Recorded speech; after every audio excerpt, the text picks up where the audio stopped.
the lack of time. So I had this preconceived thought in my mind that I was going to retire from the Army that daily, from 5:30 in the morning till sometimes, on most days, 5:30, 6, 7 o'clock every night at work. I thought I was going to retire and I was going to get all this time. I was going to have all this time to do what I wanted to do. And that is simply just couldn't be farther from the truth, especially when, you're me, you have 4 kids, all under the age of 16. Time is, I have less time now than I ever did when I was in the military. So it blows me away still every day. I still get up at 5:30. I cook the kids breakfast. I get Kate, my wife, out the door to work, at 7 o'clock, the kids on the bus at 7:10. And, I think you have all this time from 7:30 till the kids get off the bus to do things, but it just doesn't work out that way when you're a solo entrepreneur that works from home and also has to keep the home stuff going. I never realized how much laundry I was going to have to do. Dinner's got to be ready. All of a sudden, I'm sitting here, I'm working, I'm editing a video, and the school calls and they say, your daughter has 103 temperature. I need you to come pick her up now.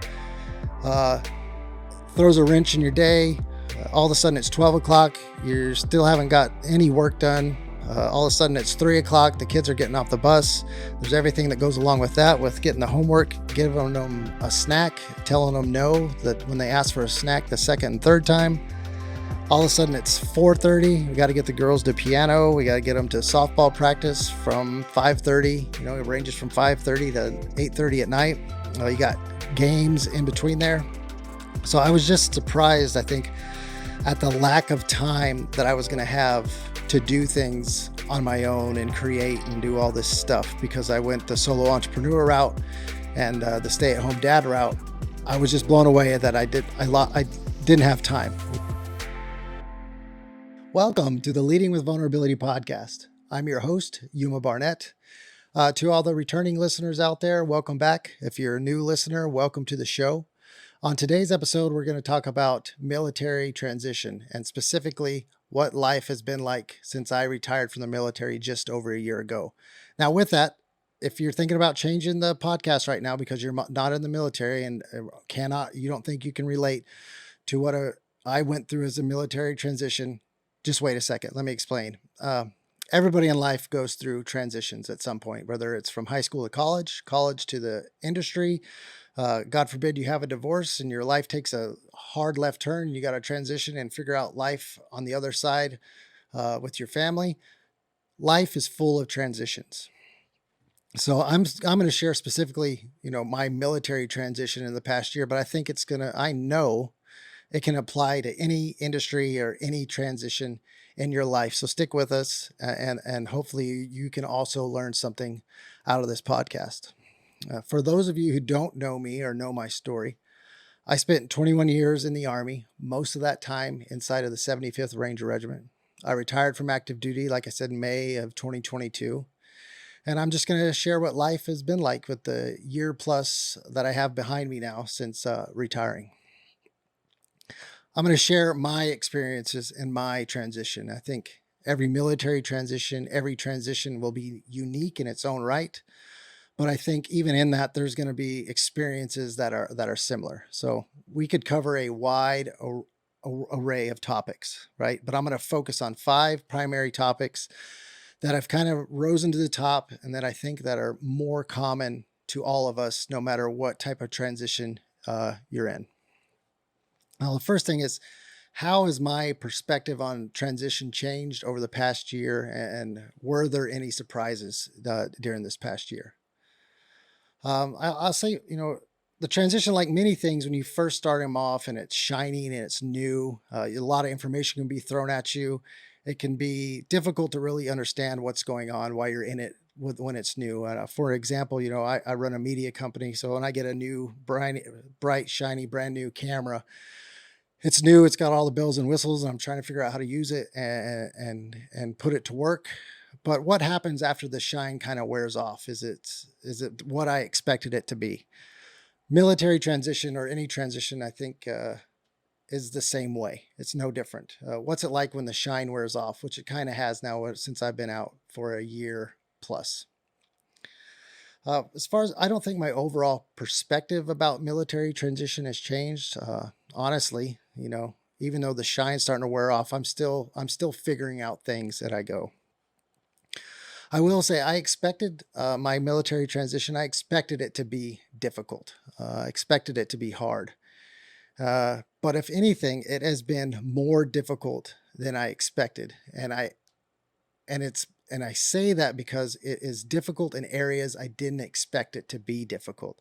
There were certain areas I thought were going to be easy during the transition, and they're harder than the areas that I thought were going to be difficult. So uh, that kind of flipped on its head some of my, expectations when I went into transitioning out of the military. So you just got to understand any environment that you're transitioning, excuse me, into, it's dynamic and it's going to change as you go through it. And I'm going to elaborate on some of these things as we go, as far as my perspective on the transition. Were there surprises? Yes, every day and more every day. And I'm going to highlight some of the surprises in each subtopic that I cover, but I'm going to start with the discussion with two surprises that kind of caught me off guard immediately, or that were larger than I expected when I began my military transition, and now looking back on it a year plus removed from it. The first one is my feelings of isolation. It was great when I first started. I didn't have to get up at 4:30 in the morning anymore and drive to work. I didn't have, to do the PT sessions that I didn't want to do. I kind of got, my life was mine. I didn't have to shave every day. I could grow this sweet beard. But with that, I became, more isolated, got removed from the team. And depending on what career path you choose, it can be further isolating. I'm here, I work from home most of the time. So, uh, it was hard for me, and it's just now kind of hit me recently. It's hard to admit to yourself, to somebody who's done what I've done for a number of years, that you're lonely. I'm kind of lonely sometimes. It's hard to say that. After being part of a team for 21 years in the military, and then 15 years prior to that, while growing up on sports teams, when I retired, drove off of Fort Moore, formerly known as Fort Benning, and was kind of on an island, and isolated. It was difficult. I knew it was going to be that way. I thought I wanted it that way, but it has been one of the more difficult parts of the military transition. And like I said, expected it to happen, but it was greater than I anticipated. So that was my first surprise. And then the second one was the daily grind after service. The daily grind that my wife did for a number of years. And what I mean by that is, I retired from the military, where I went to work every day. Like I said, I got up at 4:30 or 5, drove to work, had my first meeting at 5:45, and I knew everything I was going to do that day on the calendar. Now that I'm working from home, I thought it was going to be an easier grind, but I was surprised by the amount of like household chores and ankle biter things that are around, and the stuff that kind of eats up your day.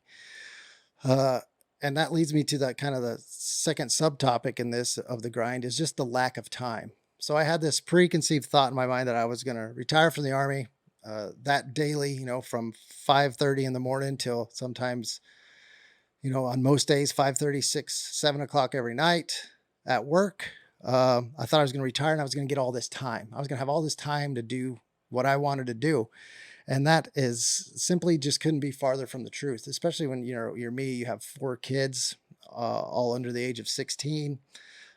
Time is, I have less time now than I ever did when I was in the military. So it blows me away still every day. I still get up at 5:30. I cook the kids breakfast.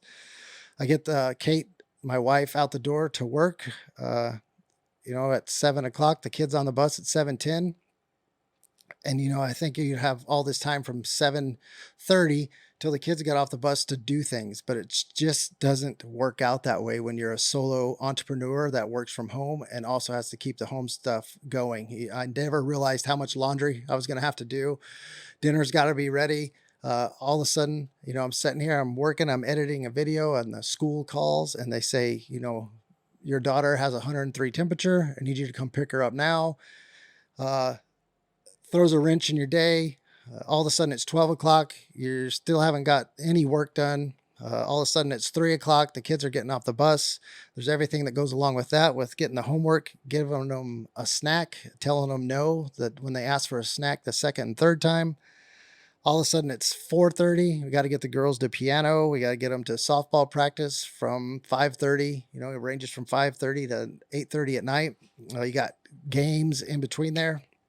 So I was just surprised, I think, at the lack of time that I was going to have to do things on my own and create and do all this stuff, because I went the solo entrepreneur route and the stay-at-home dad route. I was just blown away that I didn't have time. I used to work from a calendar that was out 6 months to a year, new big events that were on there, to sometimes I don't know what I'm going to be doing in the next hour when the phone rings and I got to go pick up a kid from school who's sick. So really blew my mind with the lack of time that I thought I was going to gain when I transitioned out.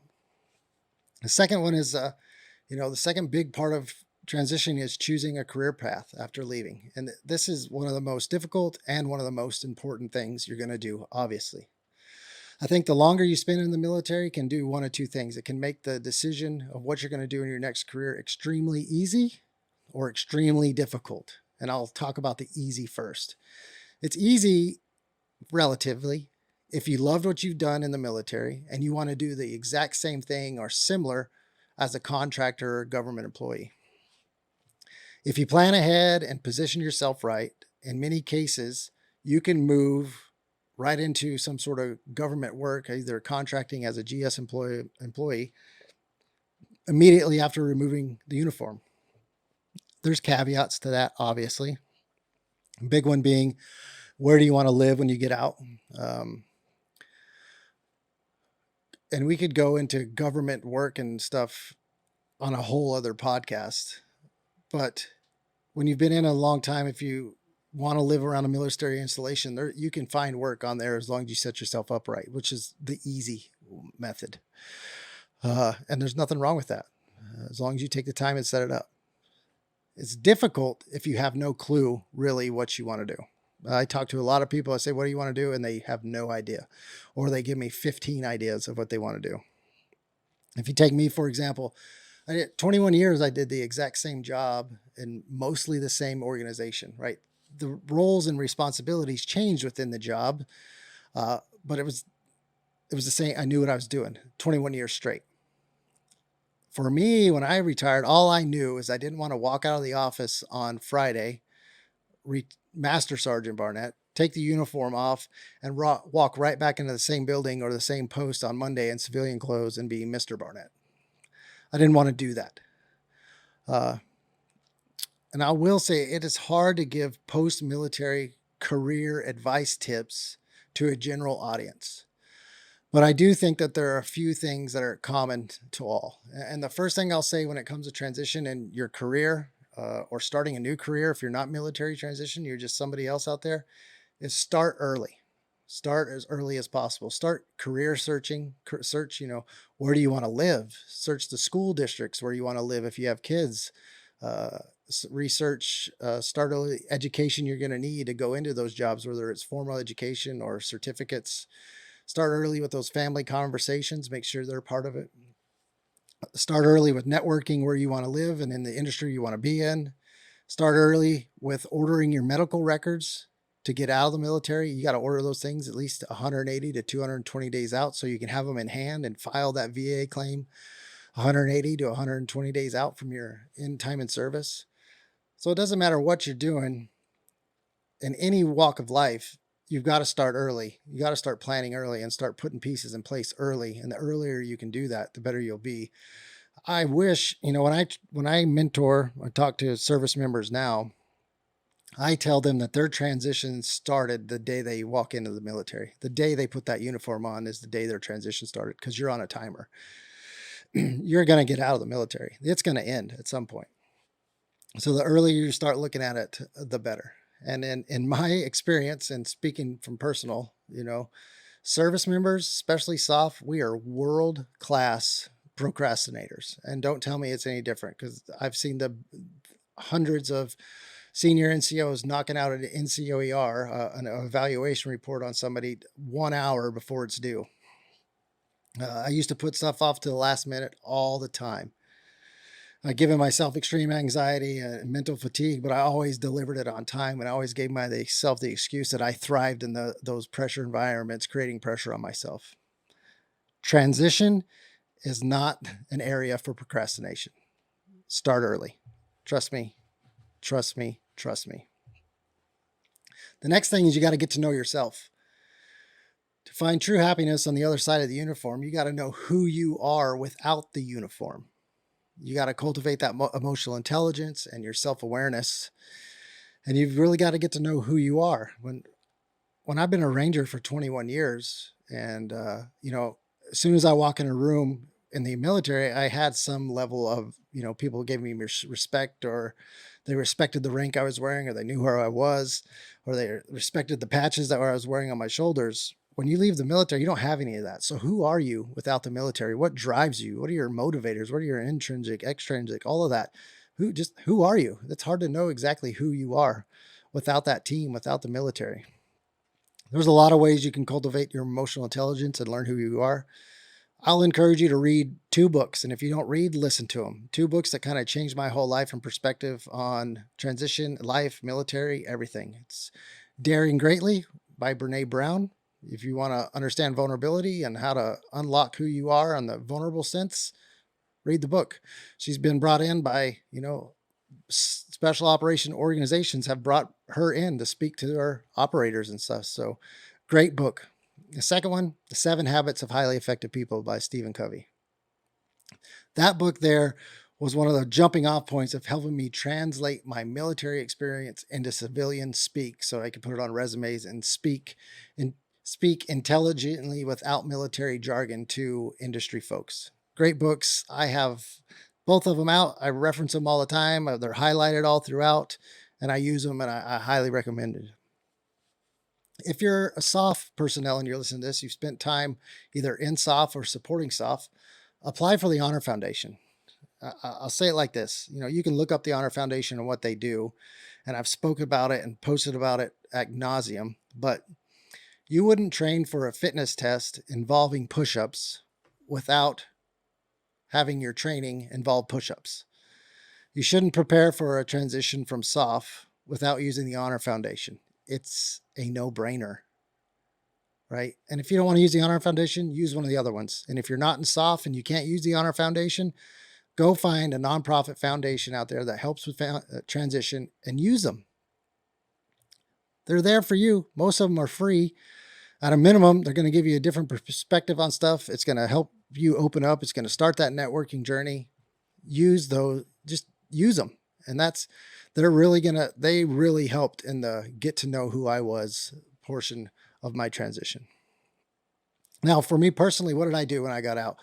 That solo entrepreneur / stay-at-home dad route. I've had a few aha moments in doing that, and I'm going to share two of the bigger ones in that moment. So anytime, starting your own business, everybody knows, don't expect to make money for at least 3 years. Big, surprises within it is taxes. You're going to have to do taxes now, which is a whole different thing for military service members, keeping every receipt and writing stuff off and doing all that. But I will tell you, from starting my own business, one of my biggest surprises or aha moments was just the cost. When I did my taxes the first year after getting out and having the Barnett Multimedia, I was at a $10,000 deficit, right?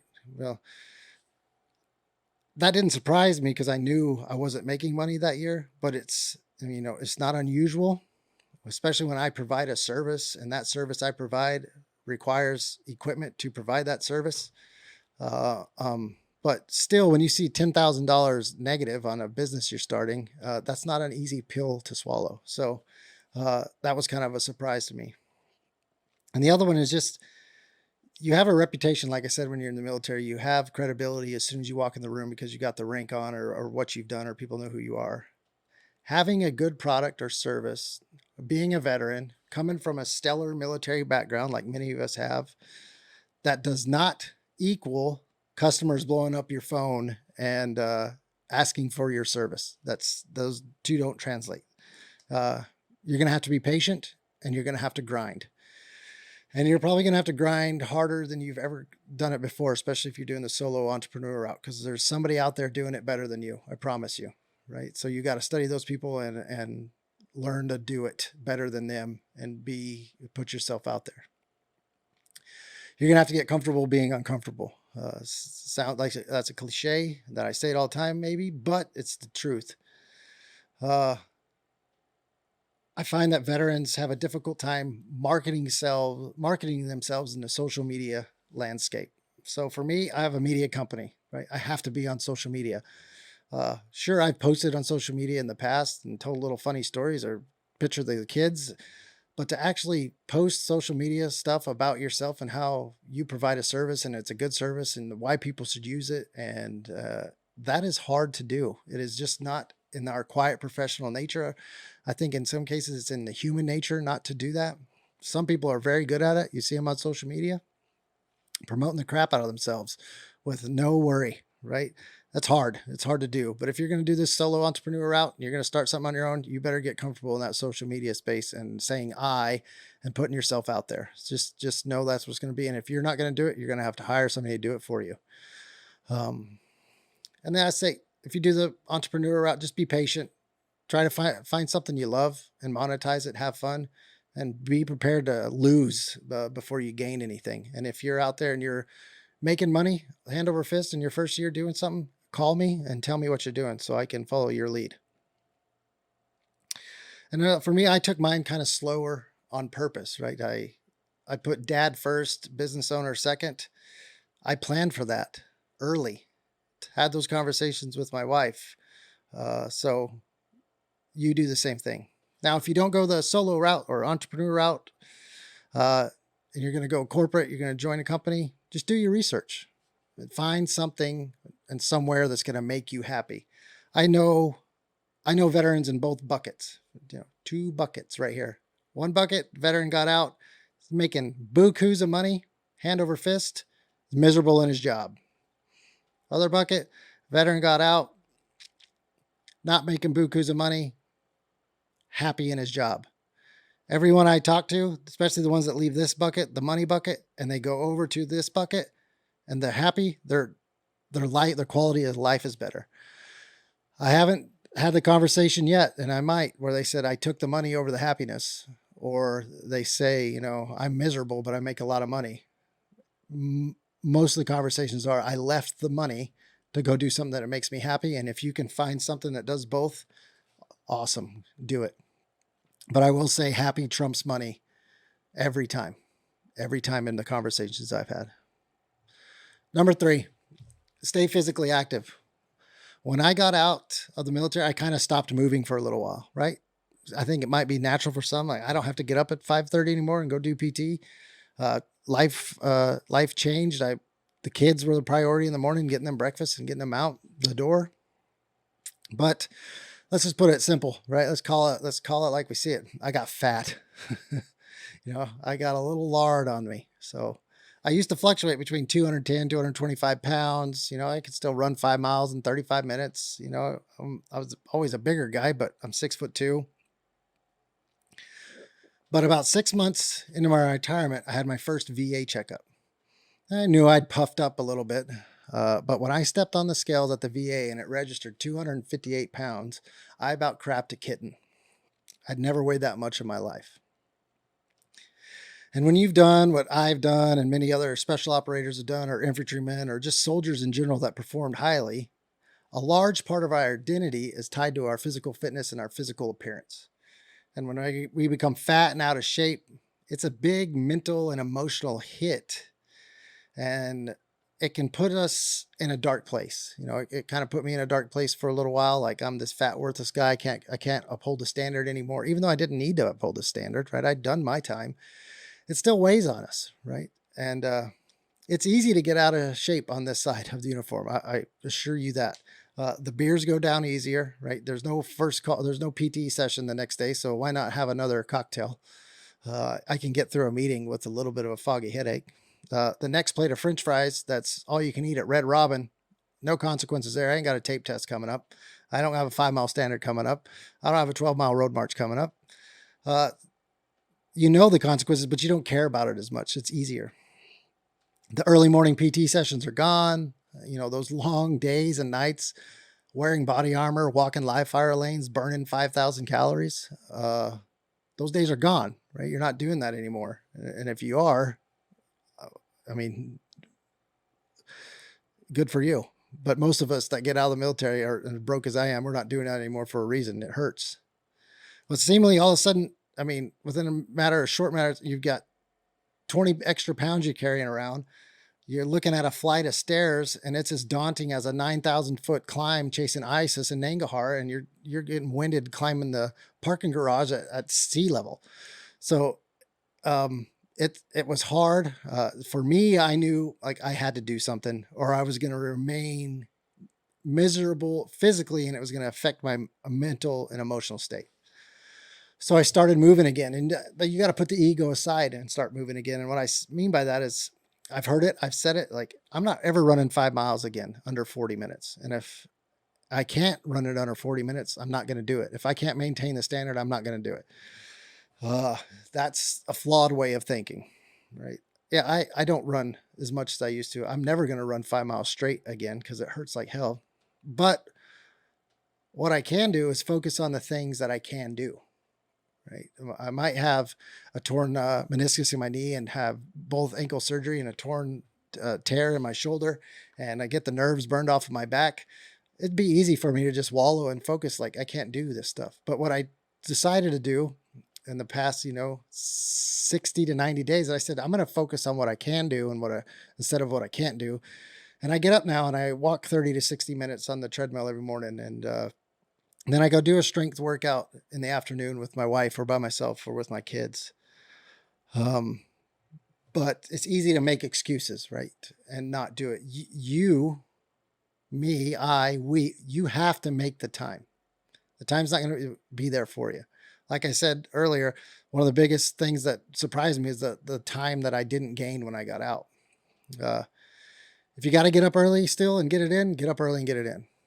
Yeah, I've heard the excuse. I've used the excuse. I got to take the kids to softball practice tonight. I can't get a workout in. Bull crap.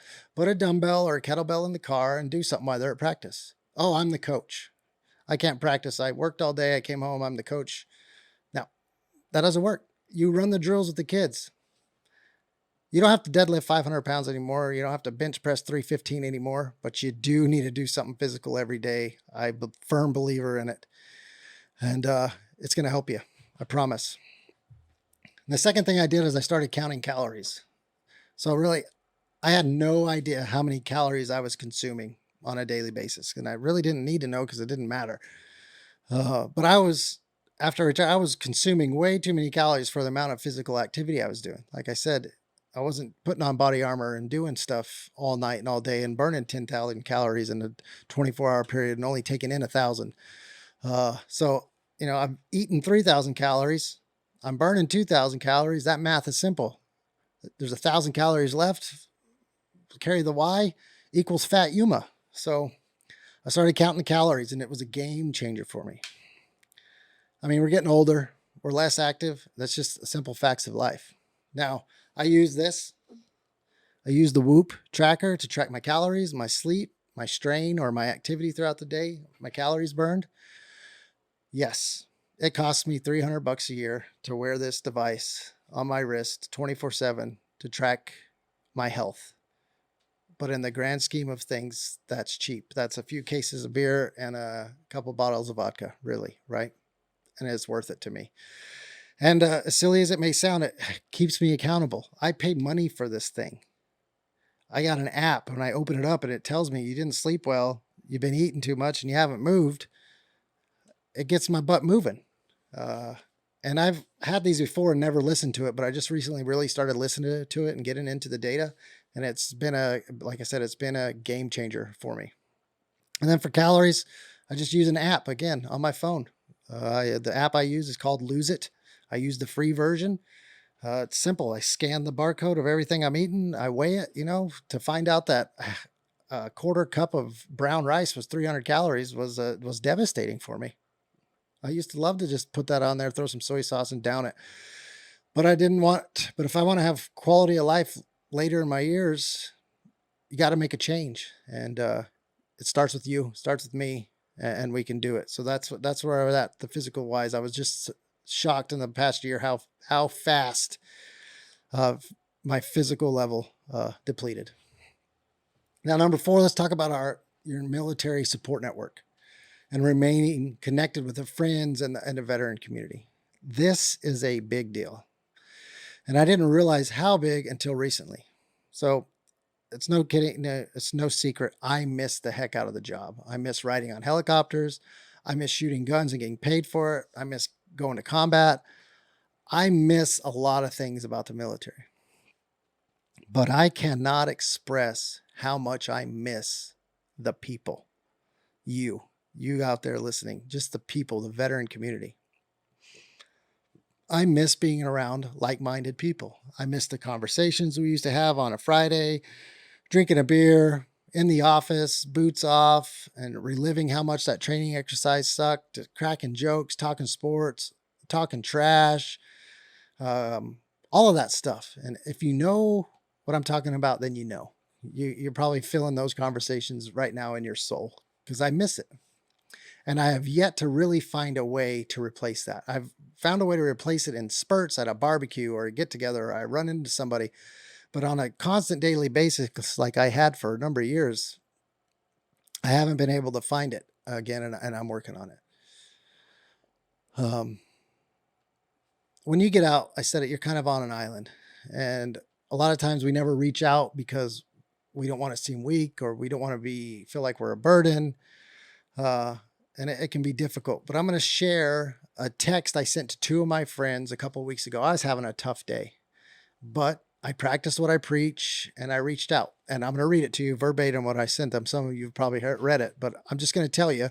So hopefully, if you don't know how to send that first text, I can inspire you in my words here to send it to that buddy. Here it goes. I have a question, but I have to share something first. Today, I got up. My back, ankles, and feet were killing me. Maverick, my son, is sick, and I couldn't even bend over to check him for a fever as he laid in bed. This immediately put me in a mood, and I'm sure you can relate. After the kids and Kate left, I did what most of us do. I lathered myself up in Tiger Balm, strapped on my sweet back support belt, and headed to the garage gym. I put some Ready Room tunes on in my earbuds and started. I was determined to outwork the pain. So I did. For 2 hours and 20 minutes straight, I ran on my assault runner, biked on my assault bike, and lifted heavy weights until I loosened up, went numb, and the pain went away. During my cool down walk, I suddenly burst into tears. I tried to stop, but I couldn't. I just walked and cried for a good 10 minutes. Images of a past me started going through my head. Images of working out in deployment gyms, standing in front of my platoon, giving my trademark motivational speech before the night's mission. Memories of the good gunfights, the ones that get you so jacked up you can't go to sleep when you get back to the compound. Memories of just being with the boys, doing hard shit day after day after day. I miss it. Some days more than others. I love Kate and the kids so much, and I'm thankful for every moment I have with them now. But damn, brother, I'd give it all up to stand at the back of a 47 under those hot, loud engines, rotors spinning, establishing a choke point to count on a strike force just one more time. That was my purpose, my identity for so long. I just miss the hell out of it some days. My new purpose is my family. But damn, brother, sometimes I feel like I have a giant hole in my life. Has this ever happened to you? I'm rambling, but I needed to get this off my chest. So, I put all my ego aside and I shot that out. And what happened almost immediately, both of those guys that I text dropped what they were doing at work and called me. And we had a great conversation. And it was impacted me so much that I took that text and I posted it on social media sites. And since then, a couple of weeks ago, I've had close to 30 people either call or message me. And when I say people, I'm talking about high performing people from the community that I grew up in. And they were all, most of them, I mean, a few of them just said, "Hey, are you doing okay?" But I would say 85%, definitely the majority, said they had the exact same feelings that I described in that text message. With some of them, we exchanged a few messages, and a few others, I talked with them on the phone for over an hour. And what I'm saying there is, you're not alone. We're not alone. We need this community more than you're ever going to know. But just like the physical fitness part, you've got to work at it. We have to, we have to initiate movement. We have to call the Ranger buddies. We have to send the text. We go to the VFW, join a veterans group. I believe we are not defined by our service, but it is part of us, a large part of us. And I believe we must remain connected to that part of ourselves to have the most effective transition. I can't go from 75th Ranger Yuma to civilian alone Yuma overnight. I just can't do it. I need you guys, and I'm going to need you forever. So that's a lot of advice there is stay connected with your community, stay connected with your people. And it's going to be difficult. You're going to have bad days, but hopefully, you can put aside the ego and send that message as well. Number 5, marriage. How's my marriage changed since transitioning? So if you're married, it doesn't only mean that you're transitioning, you're both transitioning, right? Your spouse may not be in uniform, but she's a significant part of this transition, or he. Do not forget to include them in the entirety of the process. It goes right back to start early. Start the transition conversation with your spouse or significant other early on, right? You need to have a serious sit down, pen and paper out at the dinner table talk with your spouse. Talk in detail all of those uncomfortable things and expectations of each other after service. You got to talk finances. You need to break it down to the last dollar. What you have now with the military and the benefits and the stuff that you might be losing, you might not be able to see that you're losing until you have this conversation. What you're going to need to just survive and what you need to thrive and do other things that you want to do on the other side. You need to have that conversation. If you have kids, you got to have that parenting conversation. What are the expectations now that you're around more? You might think you know what they are, but until they're spoken and out in the open, you don't know. Does she expect you to pick the kids up from school every day, or do you cook dinner now? Do you go to the grocery store now? Like, what are those expectations of you as a parent, that you're going to be around more? You need to have a conversation about sex. Yep. Sex. You need to talk about it. What does it look like after service? You're going to be around, like I said, a lot more. You're not going to have those, you get those honeymoon moments where you've been deployed for 6 months to a year. You come home and you're going at it like rabbits again. Or you're gone all the time on TDY and it always seems fresh and new. Now that you're around all the time, what's sex look like? Uncomfortable, but conversations you have to have. Leave no stone left unturned when it comes to your marriage. I've seen it. You've seen it. Nothing can derail a transition more in any aspect than the sudden marital problems. You're going through a transition and it's already hard, and now your wife says she's going to leave you. Now you just put something on top of that transition that's you could have potentially avoided before you even started it. So have those hard conversations in your marriage and then continue to have them as you go through your transition.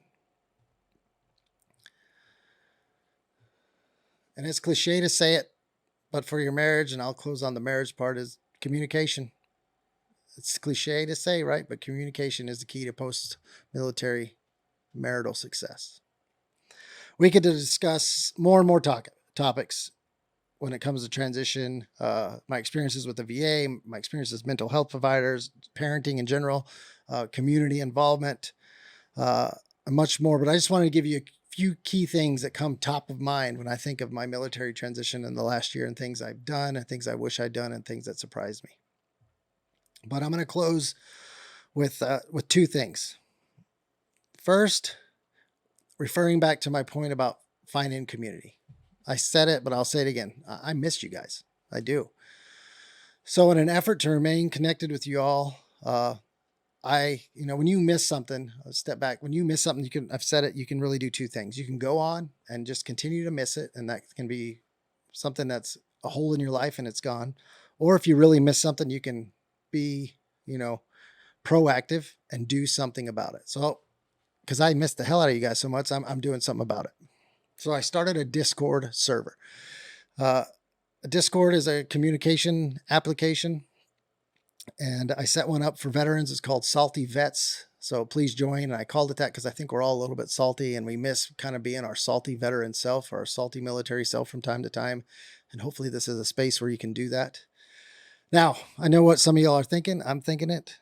Another messaging app is the last thing I need right now. I've already got the 3 messaging apps that my kids' coaches have, the 2 that the one from the high school, the one from the middle school. I got the messaging app from my youth group, my church group. I get it. I understand. However, please use this app for this purpose. Why Discord? Briefly, I'm sure a lot of us are part of Facebook groups, either military or non-military.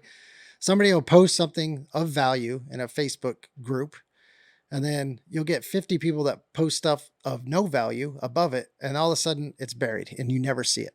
So in Discord, it's a little different. So you have your main Discord room, and inside of it, we have sub chat rooms for military transition, job hunting, your funny, stupid stuff. You can put in a certain chat room, VA stuff. So it breaks it down into categories. So hopefully we can filter out some of the noise and you can find what you need. And then on top of that, there's voice chat. So you don't have everybody's phone number. If you're on this Discord server, you can just hop on there and voice chat with one another. And there's going to be some events that I put on there. We're going to do a monthly cocktail hour where we hop on Discord and shoot the breeze and have a cocktail or a cold glass of water, whatever your preference is, and just shoot the shit. And some other events and stuff that we're going to do, but hopefully make a space for the salty vets in there to get in there and let their hair down a little bit if you got any left, and just share, and it'll be great. Number 2, military transition. Now, it's a journey, and I know for me and for a lot of us, it's a lifelong journey. You cannot do what we've done in the military and then one day just leave it all behind. Some of us lost things here, parts of our physically, lost parts of our body, limbs, lost friends. You can't just leave all that behind. And like any journey, there's going to be highs, there's going to be lows, there's going to be peaks and valleys. And I think a lot of the times, myself included, sometimes we spend too much time in the lows and we don't celebrate the highs. Hopefully we can do that together more. But I will say it's great on this side for many of us. Find your community, ask for help. If you get lost on your journey, ask for directions. We'll help you get back on. And for God's sakes, whatever you do, don't stop moving. Keep moving forward, no matter what it is. Suicide's not the answer. Alcohol is not the answer. Pills aren't the answer. Keep moving forward. Call somebody, reach out. All right. What did I miss? What questions do you have?